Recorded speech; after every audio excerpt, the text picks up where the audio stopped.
2025 IPL సీజన్లో Lucknow super Giants 7వ స్థానంలో నిలిచి ఇంటి బాట పట్టిన సంగతి తెలిసిందే. ఈ సీజన్ కోసం జరిగిన మెగా ఆక్షన్లో రిషబ్ పంత్ కోసం ఏకంగా 27 కోట్లు ఖర్చు పెట్టి మరీ అతన్ని తెచ్చుకున్నప్పటికీ మిచిల్ మార్ష్, నికోలస్ పూరన్ వంటి హార్డ్ హిట్టర్స్ జట్టులో చెలరేగిపోయినప్పటికీ ఎల్ఎస్జీ 7వ స్థానంతోనే సరిపెట్టుకోవాల్సి వచ్చింది. ఈ క్రమంలో 2025 ఐపీఎల్ సీజన్లో తమ జట్టు ప్రదర్శనపై సంజీవ్ గోయంకా రీసెంట్ గా ఓ ఇంటర్వ్యూలో మాట్లాడాడు.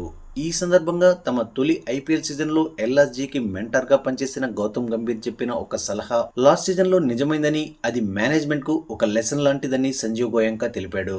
ఇంకా సంజీవ్ గోయంకా ఏం చెప్పాడంటే, నిజం చెప్పాలంటే లాస్ట్ సీజన్ లో మా టీం టైటిల్ గెలిచేంత గొప్పగా ఏం లేదు. అందుకు ప్రధాన కారణం మా టీంలో 4 బౌలర్స్ గాయపడ్డమే.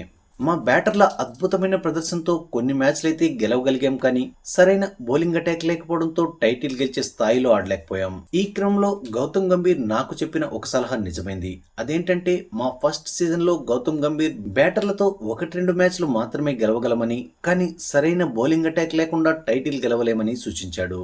గంభీర్ చెప్పిన ఆ మాటలు లాస్ట్ సీజన్ లో మా టీం విషయంలో నిజమయ్యాయి. బౌలింగ్ వీక్ గా ఉండడం మమ్మల్ని తీవ్రంగా దెబ్బతీసింది. కానీ ఈసారి మాత్రం మా బ్యాటింగ్ లో డెప్త్ ఉండడంతో పాటు బౌలింగ్ డిపార్ట్మెంట్ స్ట్రాంగ్ గా ఉంది. మా టీంలో ఎక్స్పీరియన్స్ ఆటగాళ్లతో పాటు యంగ్ ప్లేయర్స్, అలాగే అద్భుతమైన పేసర్స్, స్పిన్ బౌలర్స్ తో కలగలిపిన మంచి టీం మా దగ్గర ఉంది. ఇలాంటి బ్యాలెన్స్డ్ టీం కోసం మేము చాలా ఆలోచించాం, చాలా కష్టపడ్డాం. అలాగే ఆటగాళ్ల ఫిట్నెస్ పై కూడా దృష్టి పెట్టాం. దాంతో పాటు మాకు అద్భుతమైన కోచింగ్ స్టాఫ్, వరల్డ్ క్లాస్ ఫిజియోలు ఉన్నారు. గతంతో పోలిస్తే మేము చాలా మారాం, మెరుగుపడ్డాం.